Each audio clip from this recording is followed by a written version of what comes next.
आप देख रहे हैं न्यूज नाउ 24/7 ताज़ा खबरों के लिए हमारे साथ बने रहें। आम आदमी पार्टी के विधायक संजीव झा ने दिल्ली के शिक्षा मंत्री आशीष सूद पर गंभीर आरोप लगाया। उन्होंने कहा कि आशीष सूद कच्ची कॉलोनियों में रहने वाले अपने नेताओं का मजाक उड़ा रहे हैं। संजीव झा ने कहा कि वे भूल रहे हैं कि दिल्ली के 70% लोग कच्ची कॉलोनियों में रहते हैं। संजीव झा ने कहा कि ऐसे बयान देकर वे पूर्वांचल के लोगों की बेइज्जती कर रहे हैं।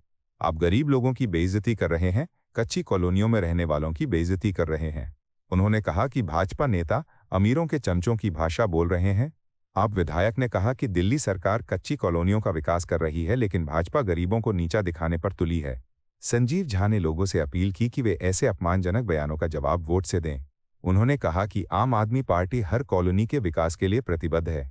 संजीव झा ने आशीष सूद को चेतावनी दी कि गरीबों का अपमान बर्दाश्त नहीं किया जाएगा।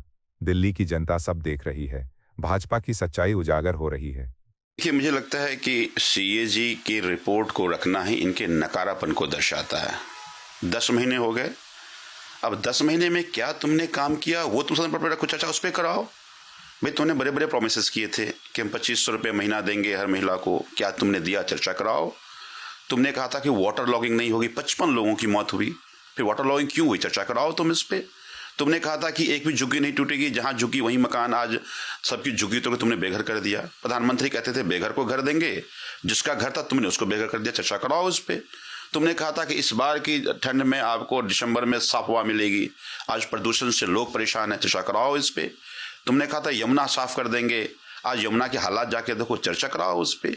तो चूंकि इन्होंने कोई काम नहीं किया, तुम तो ये सारे प्रोपेगेंडा करके जनता से वोट ले लिया, जनता के बीच में तुम प्रोपेगेंडा फैलाया, जनता ने तुमको वोट कर दिया।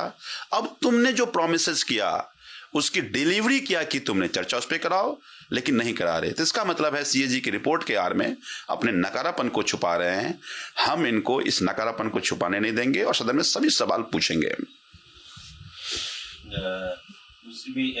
तो आपका एजेंडा मतलब आपकी ये सारे एजेंडा हमारे हैं। हम पूछेंगे भाई 2500 का क्या हुआ, हम पूछेंगे भाई दिवाली भी गई, होली भी गई, फिर होली आने वाले सिलेंडर का क्या हुआ? वो गरीब बेचारे पूछ रहे हो 500 सिलेंडर मुझे कब मिलेगा? भाई जवाब देना चाहिए उनको। भाई वो वाटर लॉगिंग से मौत हुई, कौन है जिम्मेदार? कहते थे कि एक भी मौत होगी, वाटर लॉगिंग होगा तो हम इंजीनियर को सस्पेंड करेंगे। कितने को सस्पेंड किया तुमने? बताओ। आज दिल्ली के प्रदूषण से हालात क्यों हैं? तुम क्यों नहीं कुछ कर पाए? और कर पाए तो क्या कर पाए बताओ तुम।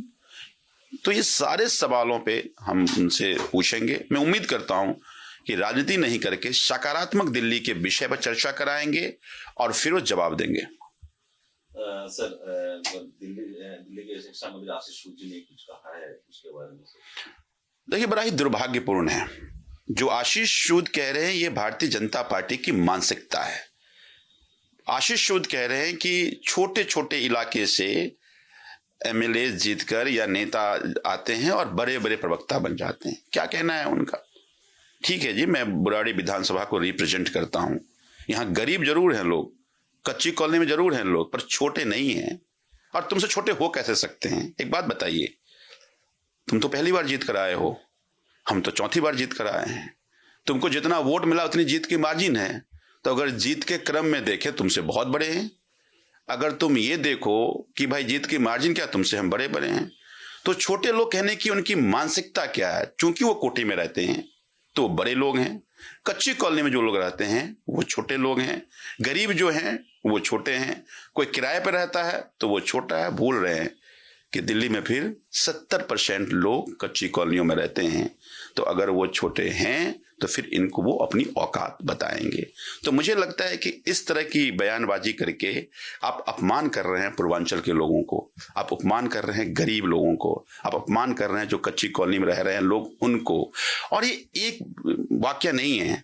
आपने सुना एक उत्तराखंड के मंत्री के पति हैं, बीजेपी सरकार में मंत्री हैं, वो ये कह रहा है कि हम बिहार से 25,000 में लड़कियां खरीद कर ले आएंगे और शादी करा लेंगे। ये बेटी बचाएंगे बेटी पढ़ाएंगे, ये संस्कार है इनके। आपने देखा किस तरह से योगी की पुलिस गाजियाबाद में एक चमत्कारी मशीन लगा के, बिहार का एक रेजिडेंट है, वो कहता है कि जी मैं अररिया का रहने वाला हूँ, कहता है नहीं नहीं, मशीन बता रहा है तुम बांग्लादेशी हो।